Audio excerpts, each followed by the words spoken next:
Big Boy's Neighborhood, ladies and gentlemen, do we even introduce this person that we have in the neighborhood, man? Yes, we do. Legend. Snoop Dogg in the neighborhood. Guess what neighborhood Big Snoop loves you? Go ahead now. Hey, dog, welcome back to the neighborhood, man. Hey, thank y'all for having me, man. Man, you show up, dog. For you know real. what I'm saying? Like, you show up. And I've been in radio where people, let me get a call in. Why do you continue to show up and be one of the hardest working men in show business, bro? I started off up close and personal. Death Row Records taught us how to, be up close and personal with the radio personalities, with the fans, with the people. Shaking hands and not being so distant, but being, a part of them because they made us who we were.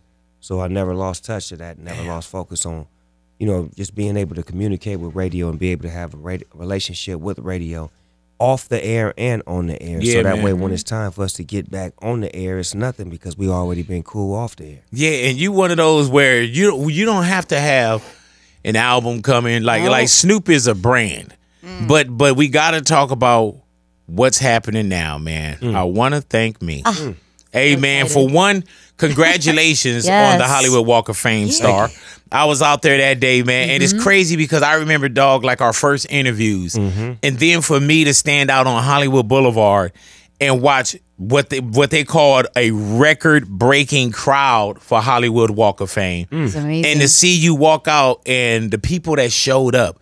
You know what I'm saying? Quincy Jones, Dr. Dre, Lou Alcindor, Kareem Abdul-Jabbar. Just looking at that, I saw Big Boy out there, Jimmy Kimmel. You know what I'm saying? So I have to throw my name in there. You know what I'm saying? Down the road, this gonna be archive footage. You know what I'm saying? But how did that feel, dog? How many times have you been to in Hollywood and you look down at those stars, and now you have one? You know what's even crazier? I went to Dr. Jerry Buss star induction. He wanted me there with him, so I was a part of the get down, and I drove my lowrider there, and I that was my first experience as far as like seeing it up close and personal. Used to always walk down Hollywood and see the stars and the names, but that didn't have that kind of effect that being there for Dr. Buss when they gave him his star, and it just was like, it was crazy to me. And then when I finally got mine, maybe like 3 days before I got it, I seen Magic, and Magic was like, man, that's big. You getting that star. I'm like, man, Magic Johnson? They said, man, that's big, man. They could never take that away from me. And it was just, just the greats. Like, I've always wanted to be great, and I've always studied the greats, and I've always been associated with great people. So to be able to be, stamped and approved from Kareem Abdul-Jabbar to Quincy Jones, Dr. Dre. And just being recognized like that, bro. And the thing about it too, though, dog, is you did it your way. Yes. You know what I'm saying? Like Hollywood, they came to you. You came out Gucci'd right. You had your family with you. You smelled like you always smell. They couldn't get you out on time because you was out there blowing trees, and you know what I'm saying? But you did it your way, where we never thought like, man, what is dog doing? Right. So when you stood up there and you got it, it was like we got it. Like, I think that's why so many of us were happy out there, bro. I think that's what it was about. So thanking me was about, the structure and the people I've been around, and the lessons and the information and the things that I learned to get to this point, and to be able to give myself credit for it is some grown man stuff. So you never thought, beautiful. like, riding up there even 3 days before when you saw Magic or you knew you was getting it, you never thought, man, at the end of everything, I'm going to thank me. That was raw. I had no paper. I had no script.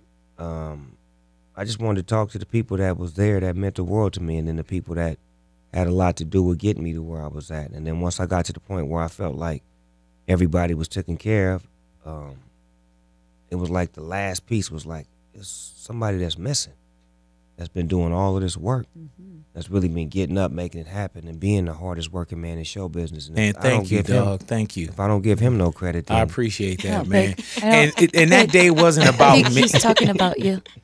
Who's he talking about? I think he was Talking talking about about me. himself. Oh, okay. Oh, Yeah. my bad. I wanna thank me. Okay, so man, it sounded like it was Snoop an was intro thanking you. A little to bit. him Yeah, yeah. thanking me. My bad, dog. And you was on the road too. All right, so you did thank everybody. Then I'm almost you know what's embarrassed. I crazy, apologize. though, big boy? Look, this is the crazy part, right? How high you are? No. How you not ain't even that. looked at us? His Not that eyes is far. I closed. left my glasses in the car. Can somebody go get his glasses from The the nigga car? already going to get him. But look, I'm telling you, the funny shit was this. This is the funny part. So Jimmy Kimmel, he tell me like, you know what I'm saying, you get in the store, and I'm gonna put your store on this side of the street. I'm gonna get you some real estate. Yeah, man. They wanted to have you under the liquor store over there where nobody was gonna There see you. So I'm gonna get you Under some, the tour bus sign. I'm gonna get you some real estate. So I'm like, all right, good looking out, Jimmy. So Jimmy there and everything. I forget about this nigga. No. Oh, So Hey, man, I get because back we on had his that show. conversation about he made sure you got prime Yeah. real estate. There's only so much. You right across the street from the I man. thank everybody but him. oh no. So look, so now he bring me back on his show. I remember this. And he like, yeah, so I'm up there with Snoop. He finna get his star. He thanks Dr. Dre, Quincy Jones.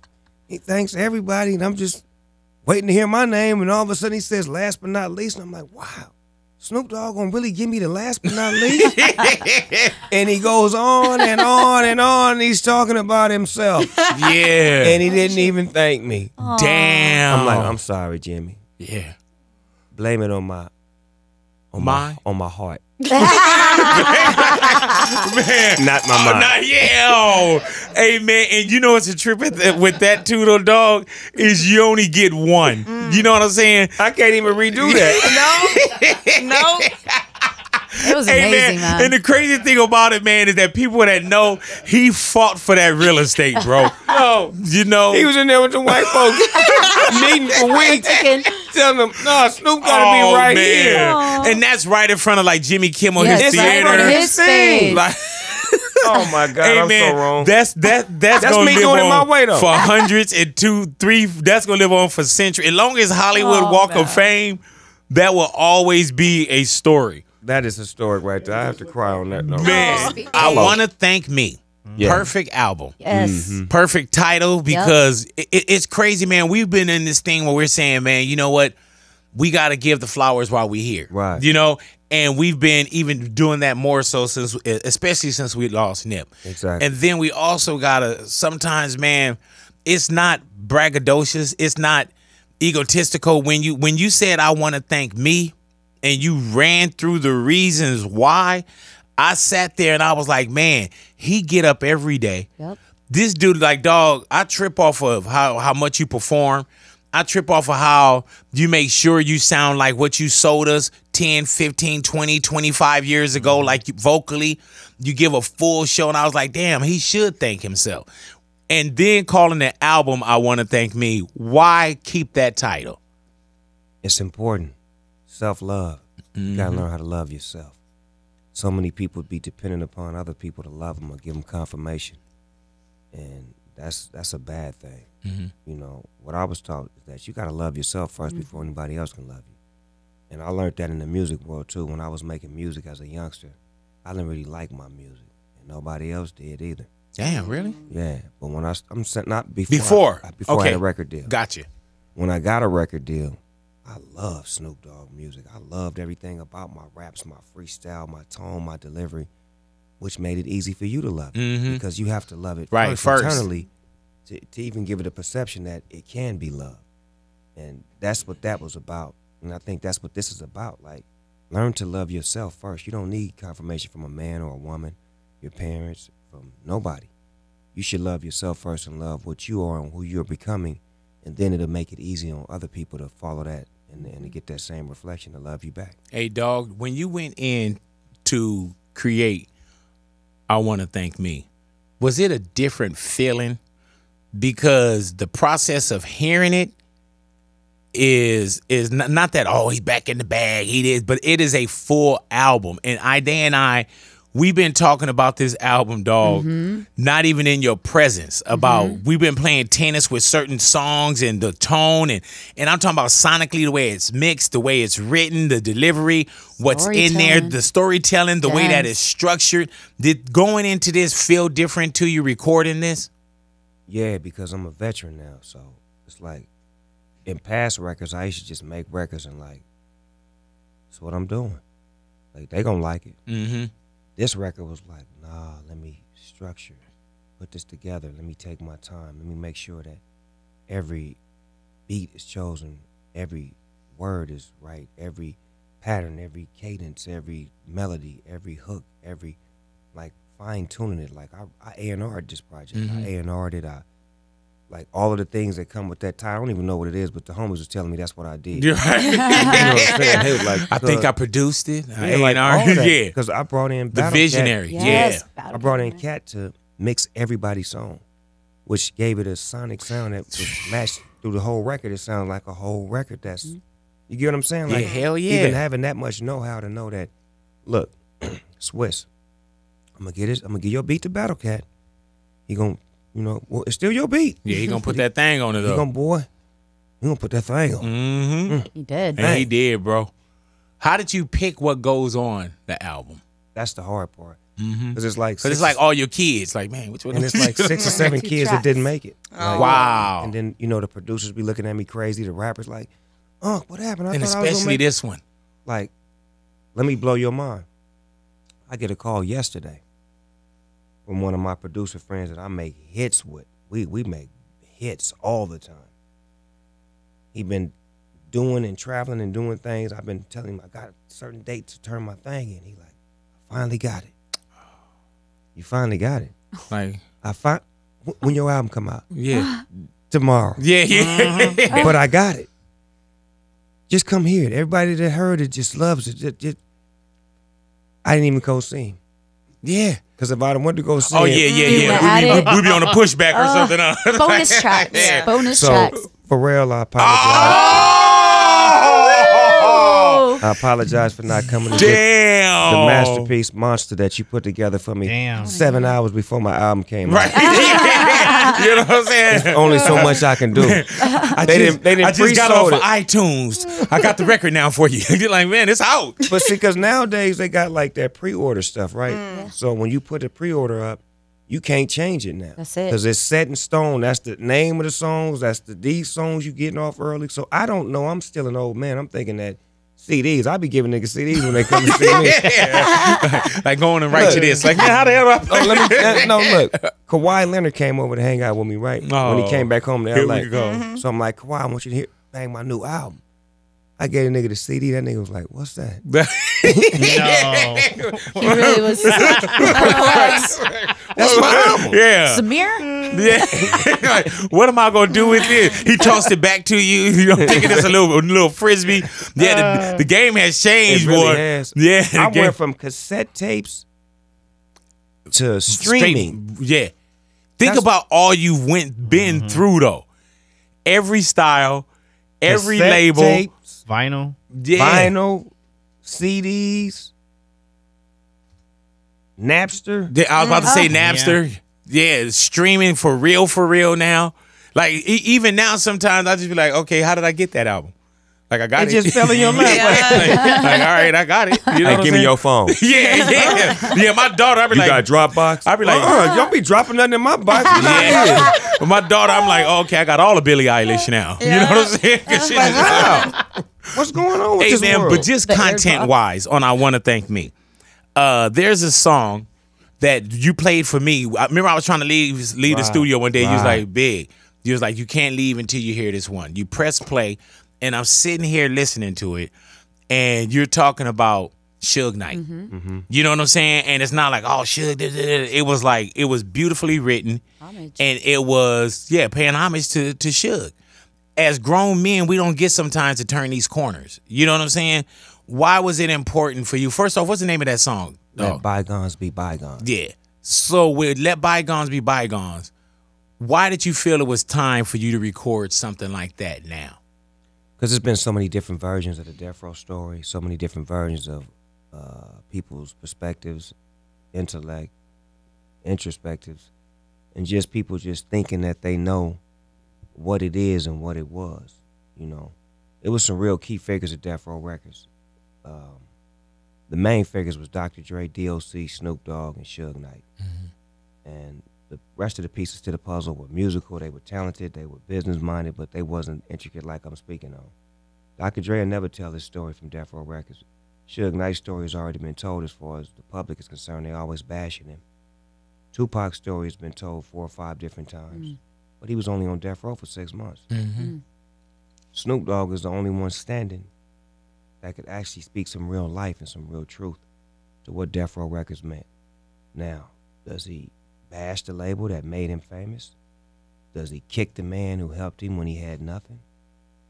Or does he put some light on a situation that was a beautiful situation and show people that it was genius what Death Row Records did? And we're going to speak on the greatness as opposed to the bad times, because you didn't already seen the bad times. What about the great times? I recall you saying that people try to go at Suge now that he's not here. And you was like, man, paraphrasing, but you was like, I had battles with him while he was here. And so I'm not going to start to try to kick or do something when he's not here. It like me and his issues was when we were both at, well, I wasn't at full strength, but he was. So it makes no sense for me, you know, coming from the world that I come from, to ever come at a man when he's not at full strength. And then I love him. You know, I genuinely love Suge Knight. Even when he was after me, I loved him. Because we had a bond, we had a relationship that nobody knew that was ours. And it was just miscommunication, jealousy, pride, and ego that separated us. But through the grace of God and time and healing and me being a man, him being a man, us knowing that we love each other. His first daughter is my I'm her grandfather. You get what I'm saying? Like as far as like, like I'm her godfather. Like you know what I'm saying? Yeah. Like when you instill people in your life like that, you can't just take them out. You can't just unlove somebody overnight. You get what I'm saying? And that's what I wanted to speak on, and that's what our relationship was. And I just felt like it was time for me to speak on it, because that's my position. I've always been that guy from Death Row Records who was that particular person. I'm the reason why Tupac was on Death Row Records. I told Suge, go get Tupac. I'm the reason for a lot of things that happened, because I was the one that always would speak up and be like, nah, that ain't right. Nah, I ain't with that. Even when Pac and Biggie was into it, I would tell Pac, nah, cuz that ain't cool. He don't want none. You get what I'm saying? So it's like I was always that guy to say that. So this was the perfect opportunity for me to make a song to show who I was and who I am. Had you ever made anything? Because there were times when you would just say, oh, we cool. You know what I'm saying? In interview. But I had never heard anything that was that flushed out. You know what I'm saying? And it was like an arrival for you. You know? It was beautiful, man. I want to thank LT Hutton for putting me and Suge on the phone. Yeah, that's what I was going to ask you. Have y'all talked to each other? He put me on the phone with him a couple times since he's been locked up, and those were some of the funnest conversations I had with him. But initially, I had met with him one-on-one in a hotel room with him when it wasn't good, so we can get good. And we got good from there, because he seen who I was and I seen who he was, and we really just loved each other. But LT put us on the phone together when he was. I wouldn't have showed up to that hotel, but go ahead. Since he been incarcerated, LT had put me and him on the phone, and we had some great conversations. Like the first conversation that we had is when I was working out. And he just jumped on the phone. He was like, damn, nigga, I was trying to get you to work out. You wouldn't never work out. I said, nigga, you know I wasn't listening back then. Nigga, whoop. But it's just now the way, you Black Belt Jones. Yeah, but just listen to the conversation. Yeah. That's friends. That's something a friend would say. You get what I'm saying? Like, not something that your enemy would say. Yeah. And then it went from that to, hey, man, I'm sorry about your mother, man. And then he say, man, that lady loved you. You get what I'm saying? Yeah. Like, it was like moments like that on the conversation. It was deep. Then it was like, oh, nigga, you remember when you told me to go get Pac? Because I wasn't really fucking with that. Yeah. But this is our private conversation. Yeah. You know, now it's like, once you get to that zone with him, he's a great man. When you get to that zone with him, you know him. Yeah, hell yeah. When you get to that zone with him and he comfortable with you and he give you that whole thing, like the Antoine Fuqua thing was dope. If you ain't seen that on HBO, it's like a documentary. Yeah. Oh yeah, I had forgot about that. I didn't. Yeah. That's what made me more say, let me turn the corner. Because it still was it was some bad energy in that too. Yeah, I remember that very well. Yeah. Damn. But I twisted that into this. Yeah, but I'm about to say, even watching that, you didn't think you could have went back into your F that bag again. Yeah, because that's what he was on. when homie was filming him, he still was at the. Yeah, he was still I here. remember that. He was still here. No humble pie had been served. So but it was everything was falling apart. That's like if you watch it, he was losing everything right before your eyes. Everything. Even his mind. Mm-hmm. And even the control of his body. Mm-hmm. Like, yeah. Like, come on. Hey man, how is it not easier for you to look at that and say either like a good for you or that's what you get, or you know what I'm saying? Because I remember when I was down and I was dumb and I was young and I didn't know certain things, and he was like the best teacher in the world. Mm-hmm. He was so you go into those bags. He was good to me. Yeah. Suge Knight was good to me. Even as bad as he was to me, he was better to me. I remember the great things, not the bad things. Mm-hmm. He tried to do bad things to me. He tried to have bad things done to me. But through the grace of God and the way I moved, it didn't happen. And then getting with Master P and No Limit, it really wasn't going to happen. So it was just a matter of that's what it was. Another of the highlights that you talk about in Let Bygones Be Bygones is how Suge got Bloods and Crips moving in one accord, which was very rarely seen. We hadn't seen it. And we're talking about active. We see that happen now once again with the passing of Nipsey. He's the creator of that. Suge Knight was the creator of getting us to move on the same accord. There had been Bloods and Crips that got together, but it was never understanding. It used to be Crip on Crip, or the Bloods didn't like the Bloods, or I don't like this particular gang. When he got us together, we didn't like each other for 5 minutes. And then after that 6 minute, y'all know we together, right? Yeah. Because a couple of like the scene from the Straight Outta Compton movie, when I met Suge in that little scene, halfway right, it was his homies. Me and Warren G on the elevator with two of his homies. And we going up the elevator for the first time. Push the elevator. Warren G like, what's up, cuz? What's up, blood? What's happening, cuz? What's up, blood? What's happening? Well, what's happening then? Well, what's up? By the time we get off the elevator, we had a whole lot of understanding. Right. And one of the dudes that was on the elevator is one of my best friends. And he's a blood. But this is how we met. And from that moment, this how Death Row, this Suge wasn't like having no mean someone, hey guys, I want y'all to get together. Niggas just meeting each other. Niggas just walking in. Just, right, yeah. Like, what the hell? What's happening? And the way we talk, we say cuz and this, and they say that. And it's like, if you ain't heard that, it's uncommon to you. And especially now, it looked like it's more comfortable now. Boy, it was uncomfortable back then. Yeah. Very. Bro. Yeah. And back then, Crips didn't wear red. Right. Not at all. Not a speck of it. Not a speck of it. You get what I'm saying? Oh, yeah, hell yeah. And it was just, those were certain guidelines and rules, but he tore down that wall. Suge Knight tore it down because the goons that he had with him, the goons I had with me, and just in general, from L.A. in general, they had either knew each other from being in jail, crossroads from playing sports together, or just in the hood. So that's what the magic of it all was. Like, my cousin was locked up with this dude, and he knew him from when they was in juvenile hall, and they seen each other again, and that made their relationship cool.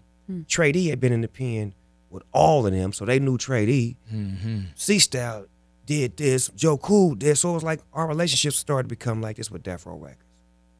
And then come to find out, we all had cousins in Compton. They all had cousins in Long Beach.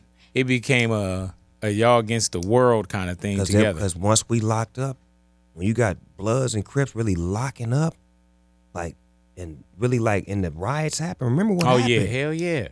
4/29/92, when that day happened, that just set Death Row all the way off because it was like it was the perfect home for that. Hey, dog, were you out in the riots? And I was getting it in. Yeah, same. I ran into Ice-T, man. You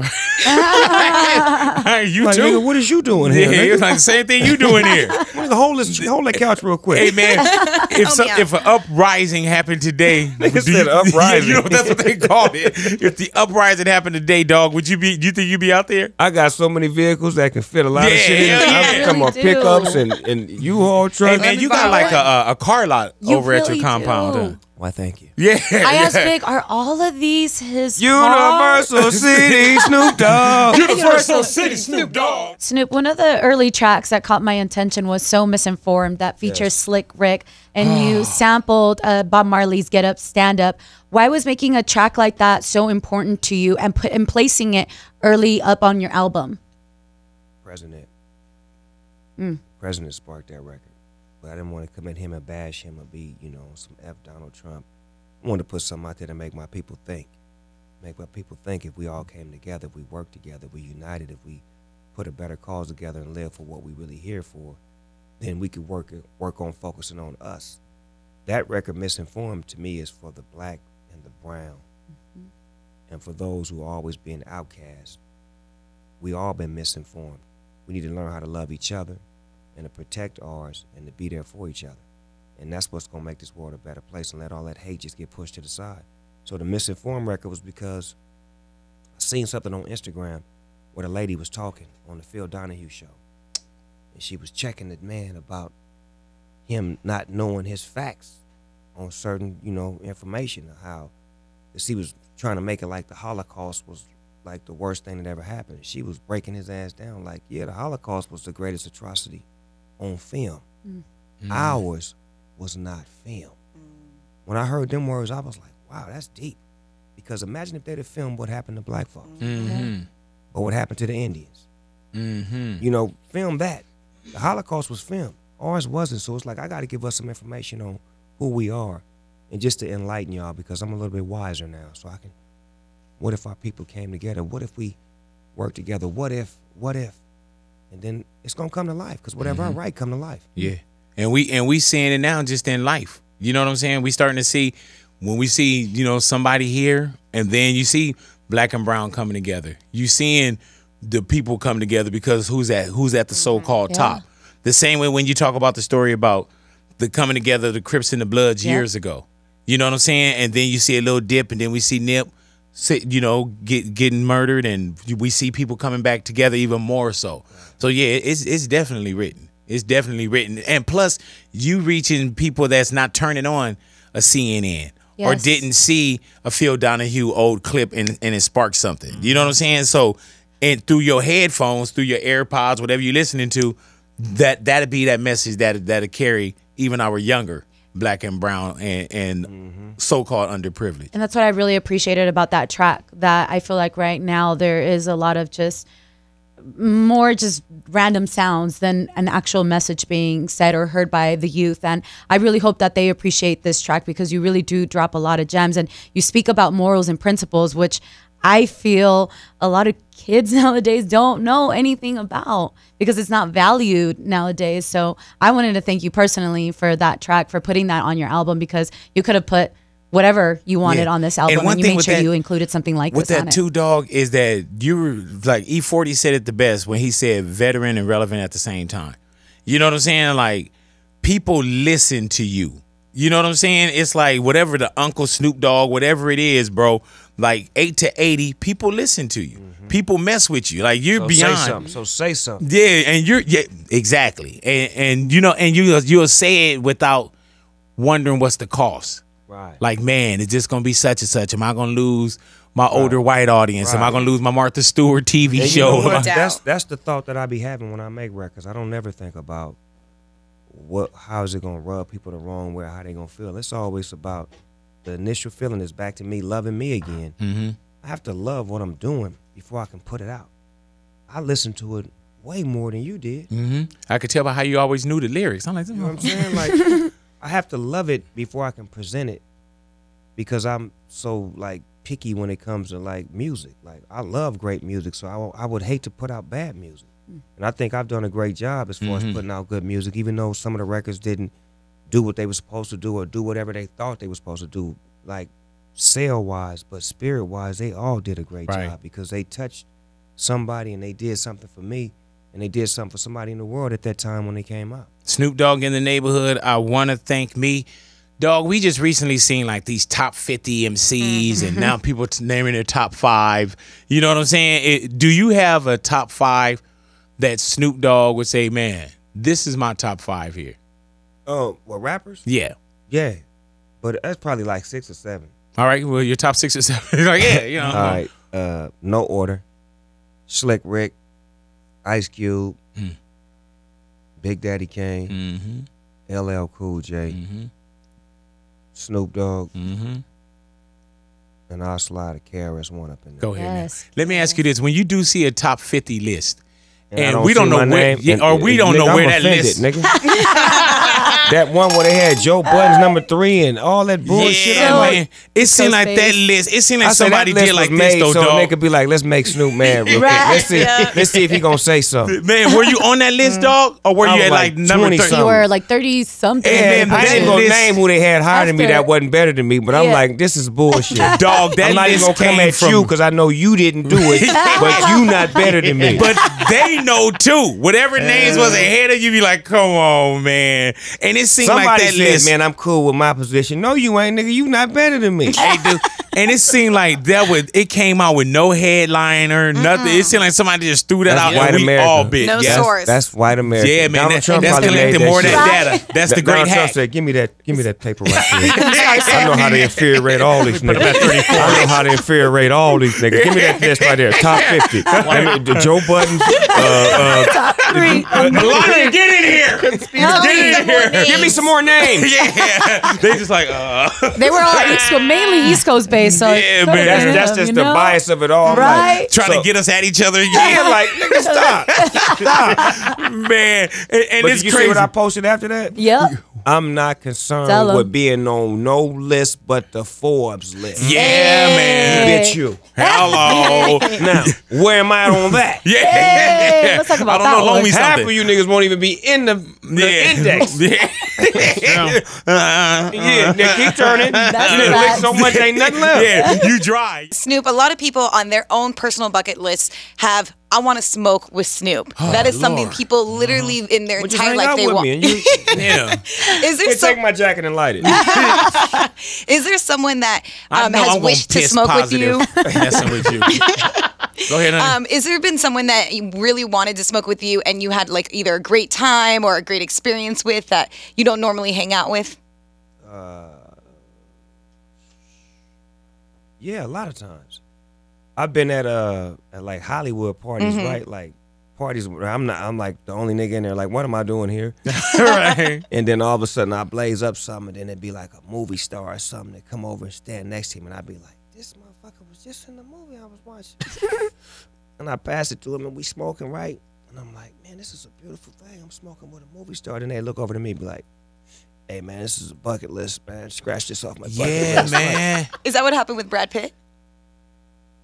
There it is. That's How you know you was there? Hey, man, but I have so many people. You know, dog, like I would bring people and you like, but I've probably made in my career over $100,000 just from having people smoke with you. For real? Oh my God, dog! I'd be like, man, Charge give me him? 2,000. I'll take you with me. You know what I'm saying? And dog, I didn't do that to I you love though. his honesty, though. Yeah, I was like, just come on, man. Like, That's all he was getting, though. Yeah. He should have got with us, because he could have got at least 10 of pop. oh yeah, now it's different now. Oh, look at it now. yeah, now. I thought you said you don't do that no more. No, I said in my career I career. have. Oh yeah, it's totally different now. I done got pink slips and all kind of stuff. You know what I'm saying? You see Spiro from Next Burger, man. I done, man. You got That nigga Bitcoin can off of him. Yeah. I'm doing Bitcoin, all kind of Hey, stuff that now, motherfucker man. from Next Burger, I want to give him a shout out. That nigga, he can come over and cook with that little black cherry soda. Oh, yeah. French fries. So good. That nigga come over whenever he wants. Hell to, yeah, man. he definitely invited to the barbecue if he bring the meat and the Yeah. sodas in the meat. You know And what I'm saying? everything. Smoke whenever You you definitely want. invited if you cook. And leave the cash register at home. As he should. Did that picture turn out to really be Photoshop that you put up with Kurt Cobain? That people were saying that never really happened. Who said that? A bunch of people were saying on the internet that was Photoshop. That really never happened. Oh, right. Okay. So now I know how to Photoshop now. Well, what happened is that a trolling account said that they photoshopped that What picture. is this? It's a picture of Snoop and Kurt Cobain. And then so Snoop put it up, and this account was saying that they photoshopped that picture.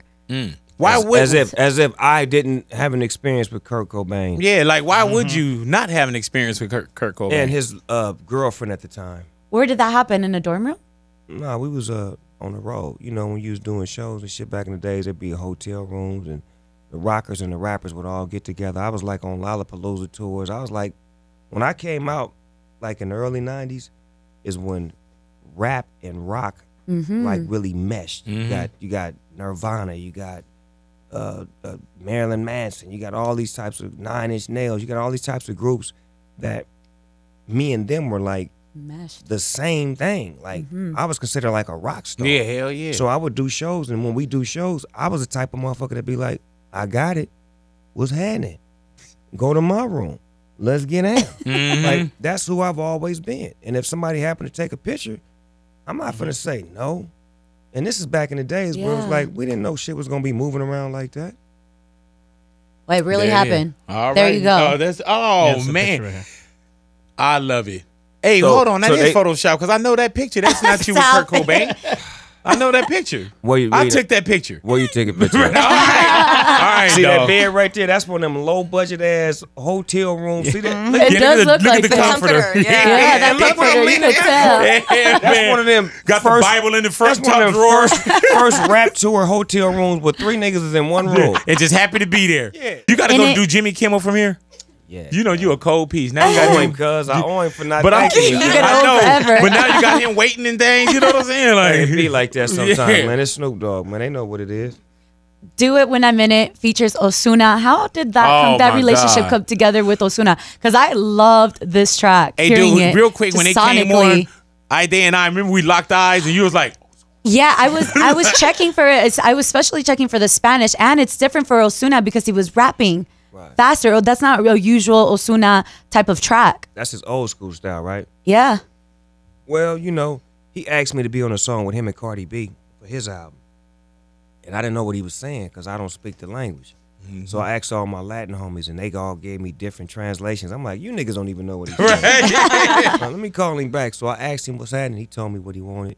And then he was like, do you got something that I can get on for you? Why, certainly. yeah. So I sent him that thing, and he was like, he hit me right back. He was like, Uncle Snoop, I got Slim Jim from the Ray Shrimmer in there. He want to get on it too. Man, all right. man, go ahead. I They guess. did it. I might have- guess. yeah. They did it. I guess as soon as I hung up, the song is done. Nigga. I ain't got to write nothing else. I got 2 free verses. Nigga. You can damn near go blah, blah, blah, blah. But And nah, he that- killed it, though. He but that's killed what we it. talking about, dog. When we say just the album, you know what I'm saying? Like Right. I can't wait to get to have the album And- where and do I'm what you rolling. wanna do with it. Man, Go to like- this song. Go to that song. But even when you would play, I'm like, man, there's no skippers. To me, every time I heard it, I didn't hear like, oh, he filled that one up. He Right. filled that one up. You know what I'm saying? And how many tracks? Because I saw a track listing now. 22, and you know I know you're right. There was only one song they was trying to get me to take off. Just one song. And normally they be trying to get me to take off like 5 or 6 Especially songs. out of 22, bro. That's a It hell was of just a. one song they was trying to get me to take off. And I'm like, well, what about, they was like, everything else is right. But this one song, they was like, I don't think it should be on there because it kind of like loses the feel. I'm like, nigga, you don't understand. It gains the feel. That's that. Can I ask what song it was that they were The trying Rick to get? Rock song What? on my main phone What? because they don't know nothing about that baby. Right. They don't. That shit goes. Man. It slaps. Thank you. See, The whole album you see slaps, what- just to be honest. Your description, it goes, it slaps. Yeah. See, that's what they don't, sometimes they don't get that part of like, my fan base isn't just, Right. they're this. Mm-hmm. this. And I think you covered that very well Thank on the you. album, bro. And even with Doc right now, Doc was like, man, he said, how's Snoop album? And I was like, Doc, banging. You know, and like you could look at somebody and say, I remember Dog years ago. And I'm talking about like probably years ago. I remember we were with the Baker Boys and you had played us something and you had said, damn, cuz, did I fall off? And I thought that was so crazy for you to say that. And I don't know where you were at that time. You know what I'm saying? Like, I don't know if it was Death Row musically, if it was life, whatever it was. But I was like, damn, and we come 20-something years later And the confidence is back. and got the best album you probably ever made in your life. Confidence is back. I think it's because of the things I went through from the reggae album to the gospel album to you know, all of the tragedies, the good times, the bad times, being a grandfather now, like just being able to just take it all in and just like walk with it and not just try to play the role of who I ain't. Like a lot of times in this industry, you could get caught up in the, I need to make a trap record. I got to get on this style of beat. I got a robot, my voice on this song. I got to like it's easy to get caught up because you want that thing. You want to be a part of that in crowd. And to me, my best example or best role model is Dr. Dre. If he can't make what he known to make, he don't make nothing. Yeah. I love that. It is facts. Yeah, I know. I was waiting on that. But look at what he done. Like, how can you? I was waiting on Detox. But how can you outdo what you've done? And especially when you don't have to. And sometimes when you're chasing that first and second high, you're like, man, good luck. But then it's like you say, you don't have to. But in his mind, he has to. You get what I'm saying? Yeah. Because I can't. Like, I want to go on tour with Dr. Dre. To me, that's the biggest tour ever. Snoop Dogg, Dr. Dre, Eminem, 50 Cent, Game, Kendrick Lamar, his whole crew. Well, let's go get it. But he won't go because he doesn't have a record out or a song out. And he don't think catalog, huh? Oh, people will come out, man. Let's convince him. And I'm like, well, don't worry about it. I got Smile Bitch. I got Drop It Like It's Hot. I got all kind of records to fill in the blanks while you was at home chilling to fill in the blanks to make sure that we got other things of that nature. You know what I'm saying? But he like, nah, I want some. Damn. And he got to have all the technology. And, all that. You know what I'm saying? It's about a year and a half. Even if he said yes today, we're not seeing that. 2022, we'll be on tour. That's when the tickets start being sold for 2023. I'm really excited about this. And Little Square You Bitch You features Anita, which you guys... I love the way she said, what's the name of the song? Little Square You Bitch You. you bitch you. Bitch you. I love that you're working with Anita again because you worked on her for got like Kisses. An advanced copy or something. Did you shoot her in advance? You worked on her with Kisses, and I'm a huge fan of Anita. So when I saw that you were working with her, how did you even get the knowledge of who Anita is? Because a lot of people don't still know who she is, even though I feel like she's huge. Man, she is gigantic. She actually she reached out to me like maybe about 2 or 3 years ago to be on a song, and then my management dropped the ball. They fumbled and shit, didn't tell me. So I stumbled upon her on Netflix, watching Netflix. So I'm seeing her thing, and I'm like, damn, who is this? Anita, damn, she dope. And I heard her music when I went to Brazil before. I heard about her when she was like on the come up, on the bubble. When I'm watching this documentary, and I'm like, damn, she done bubbled all the way up. And she made great music, and she dope. Cool. I'm gonna reach out to her. Reach out. She reached back. Like, nigga, I've been trying to get with you. I'm like, oh, damn. Come here, tell them what you did wrong. And then we ended up making it happen. She just, her spirit is fucking amazing. Like, she is amazing to work with. I'm glad her and Cardi B hooked up. Yes. Because to me, she is the Brazilian Cardi B. Like, if you know, like those I know, personalities, they deserve each other. Hey, they dog, really do. I do want to ask you about, we've been seeing this where you've always had different people around you. And when it came to female MCs, if it was Doggy Angels, if it was Jewel, if it was Lady of Rage, like, and anybody that you shared the mic with, you wasn't tripping about sharing the mic with females. And I'm just asking you now because it seemed like there's been a slam. There's also been this Hot Girl Summer Rise. You know what I'm saying? What do you feel about the so-called, because I just call them MCs, the so-called female MCs and the rappers that's female that's holding it down now? They dope. I love them. I love what they doing. It's about their time right now. They need to take full control of it and become real boss ladies and really get their ownership on and really stop being up under the man and being over the man. Because if they can do their thing like they're doing right now, they need to take full control of it. And I commend them because it was a certain point in time where female MCs were dominant in my life when it was Queen Latifah, Salt and Pepper, MC Lyte, Roxanne Shante, you know, Aquanetta. I mean, they was coming left and right. JJ Fad, Cookie Crew. You understand me?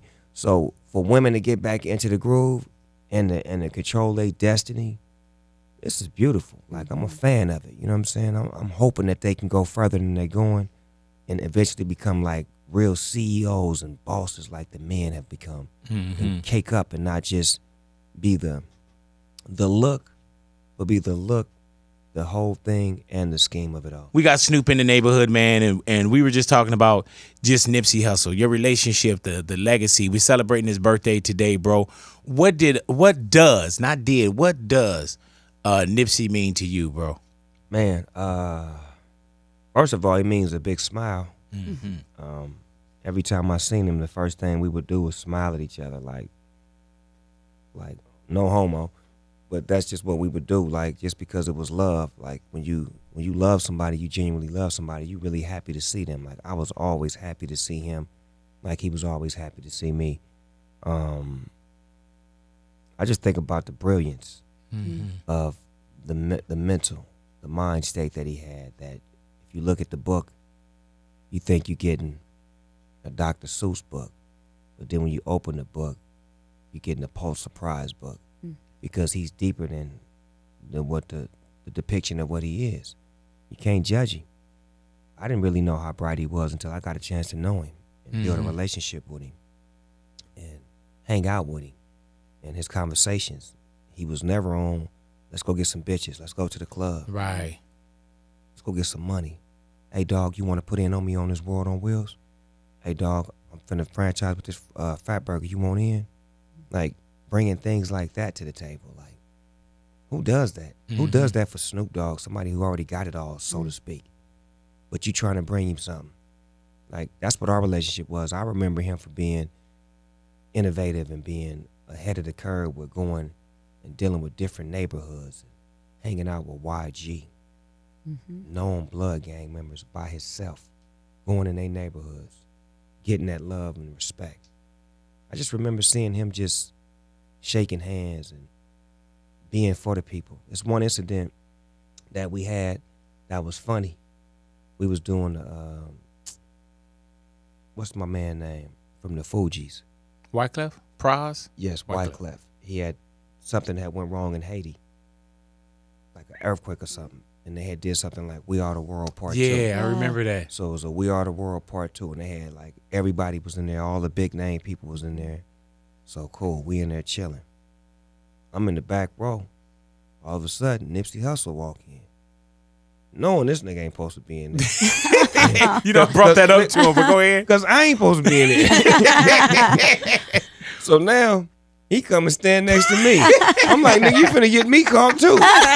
Like, get away from me. You finna get both of us caught. We gonna get thrown out of We Are the World. So this nigga standing next to me now. Now we both rocking like we singing a song and shit. And then Justin Bieber. Yeah, oh man. A 7-year-old, 9-year-old Justin Bieber, how old he was.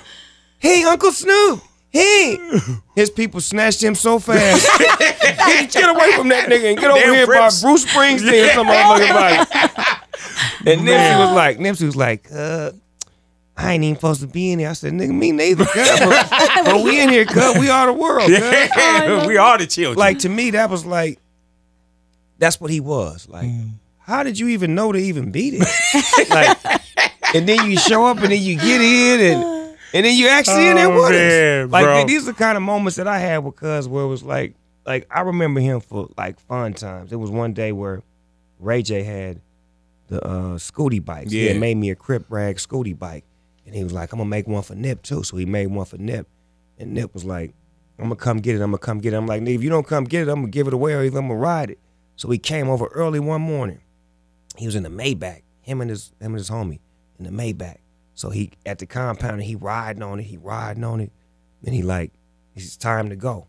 He opened the Maybach trunk and he tried to break the Scooty bike down when it don't fit. So he like, all right, cuz.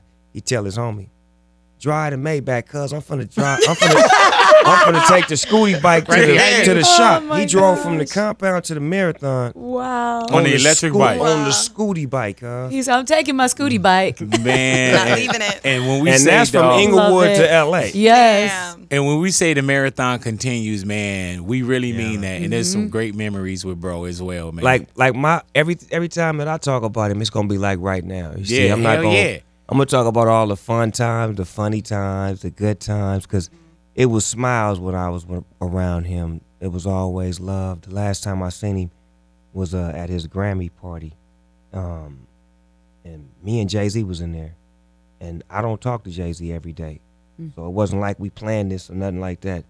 And I could just tell that it made Nipsey feel so good because me and Jay-Z was sitting in the corner and we was talking about him. And then he came over to us and then we told him what we was talking about.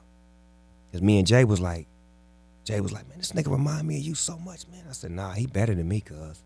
I said, he way sharper than me because he don't have that bullshit. He going straight to the business. And we just praising him. And he walk over there to us.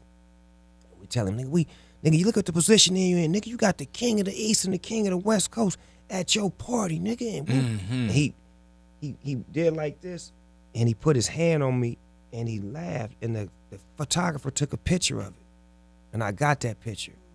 And it's just a beautiful moment that I know what that picture means. It was his confirmation that I made it, cuz. King of the West and the king of the East is at my shit, letting me know I'm the man. Greatness, man. Appreciate you, dog. Snoop Dogg in the neighborhood, Love. Big Boy's Big neighborhood. Boy.